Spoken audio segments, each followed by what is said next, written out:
iyadoo dhawaan la joojiyay dhismihii golaha deegaanka degmada Balanbale sidoo kalena la kala diray guddigii farsamada ee ka howlanaa shaqadaas xilkana laga qaaday wasiirka arrimaha gudaha federaalka iyo dib-u-heshiisiinta dowlad goboleedka Galmudug Cabdi Maxamed Jaamac Cabdiwaayeel ayaa waxaan wax ka weydiinay bulshada ku dhaqan degmada Balanbale sida ay u arkaan joojinta golaha deegaanka xilka qaadistii uu sameeyay madaxweyne ku-xigeenka dowlad goboleedka Galmudug Cali Daahir Ciid.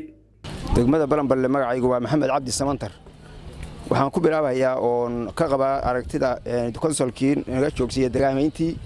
waxaan ka qaba aragtidayda si baa wax nooga furgonxodeen wax nooga furgonxodeenna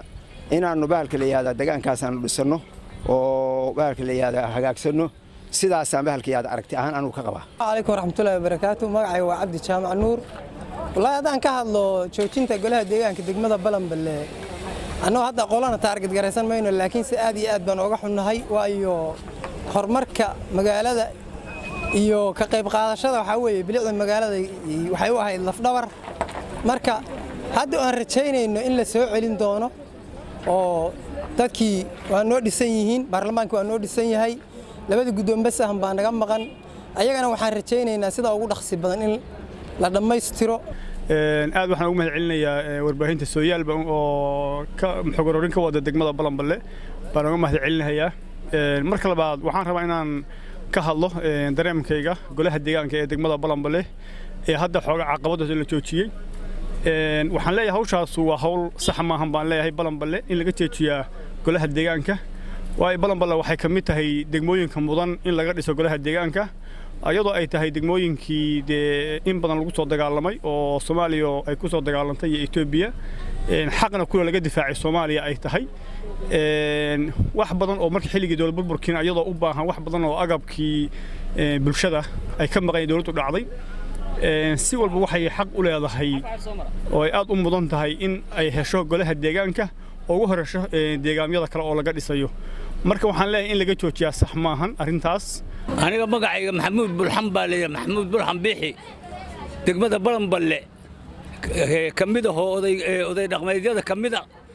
degmada Balanbale kamid ahay waxaan ka codsanaynaa anagu Galmudug xukunkeeda ka cabanaynaa xukunka Galmudug ma rabno dib bay noo dhigeen mucaarad bay noqdeen wayna xaqireen ayadan dawladda Soomaaliga uga codsanaynaa dawladda uga codsanaynaa waxaan ka codsanaynaa daba dhirifkaas in wax laga qabto degmada Balanbale way ajareen way ka gudbeen waxaan u arkaa in la kansalo kulay macnaha wax hadii maartay maamul la dhisay maamulkana la rabo inuu shaqeeyo hadii la kansalo waxaan u arkaa inay waxba kala soconayn baan u arkaa marka inaan la kansalan baan macnaha yaan jeclaha uu shaqeeyo hadii macnaha maamul la dhisay. بسم الله الرحمن الرحيم magacaygu waa Xasan Maxamed Xuseen barnaamijkaas joojintii lagu sameeyay dhismihii golaha deegaanka aad iyo aad baan ugu xunnahay waan ka soo horjeednaa waxaan soo dhaweynaynaa in hadii bulshadii wixii hadda fikir waa lagu kala duwanaan karaa hadii la isfaham waayay un yar in la kala aamuso oo la kala deero wax ay anfacayso male sida daraadeed barnaamijkii intii yar oo hakadku u galay waxaan codsanaynaa in dib la isugu laabto odayaashii iyo bulshadii deegaanka dhammaan ay isku tashadaan hor u socod la sameeyo